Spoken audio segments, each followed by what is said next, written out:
Осы соңғы кезде қазақтардың аузынан мынандай сөз естимін да, күлкінішті деген. Күлкінішті деген сөз жоқ қой ағайын. Күлкілі ғой, күлкілі болды. Күлкінішті деген. Күлкінішті болу үшін түбір сөз күлкініш болу керек. Күлкі ғой түбірі. Оған ұқсас сөздер бар. Мысалы, қорқыныш, қорқынышты, жалыныш, жалынышты, сағыныш, сағынышты. Сол сияқты сағыныш деген сияқты түбірі күлкініш болса, болады күлкілі деген сөзді күлкінішті деп айту олай емес. Мысалы, мұң деген сөз бар. Мұңынышты деп айтпаймыз ғой, мұңлы деп айтамыз, болды. Қайғы деген сөз бар. Қайғынышты демейміз ғой, қайғылы деп айтамыз.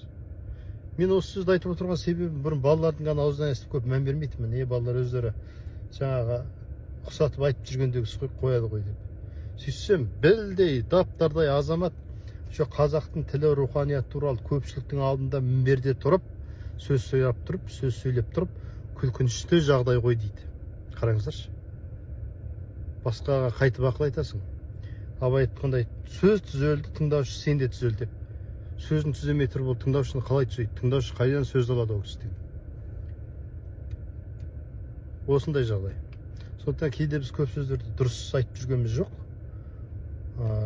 Бұл ата-бабам қолданған сөз.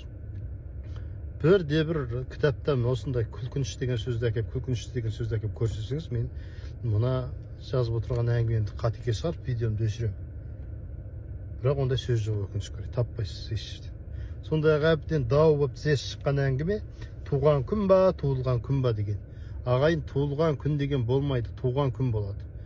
Осы сөзді бес саусағындай білетін, жақсы меңгерген қазақтың ағиығы ақыны Мұқағали Мақатаев, қара сөзді маржаны терген не дейді? Бүгін менің туған күнім ойпалай. Мына адамдар неге жатыр тойламайды дейді. Мен туғанда осылай. Туғанда не дейді? Туғанда дүние есігін ашады өлең, өлеңмен жер қойнына кірер денең дейді. Туылғанда демейді. Абайда. Осындай жылы Ақшоқының баурайында тудым дейді Абай. Тудым. Немесе туды. Сында туылған дегенді қолдан жасаған оған Мұхтар Мағауиннің керемет мақаласы бар. Туылған деген сөзде ештеңе жоқ, тек қана қасқа надандықтан басқа деген мағынада, қасқа надандықтан басқа деген мағынада ғой деймін. Сондай мағынада ғана келетін керемет мақаласы бар, сол жылы оқып аласыз. Туған ба, туылған ба дегенді. Сондықтан ағайын дұрыс сөйлейік, қате сөйлемейік деп осы видеоны түсіріп отырмын. Ана күлкінішті дегенді өсіріп.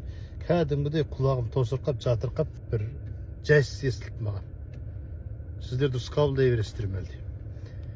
Тағы қандай сөздерді қате айтып жүрміз, қате айтып дұрыс түсініп жүрген сөздер болса жазыңыздар. Қалғандар көпшілік біліп жүрсін. Мына сөз мынандай екен ғой деген. Мысалы, жатырған деген сөз бар. Келе жатырған. Енді ауыз екі тілде біз мысалы бара атырмыз деп жынды тастап айтып жүрміз.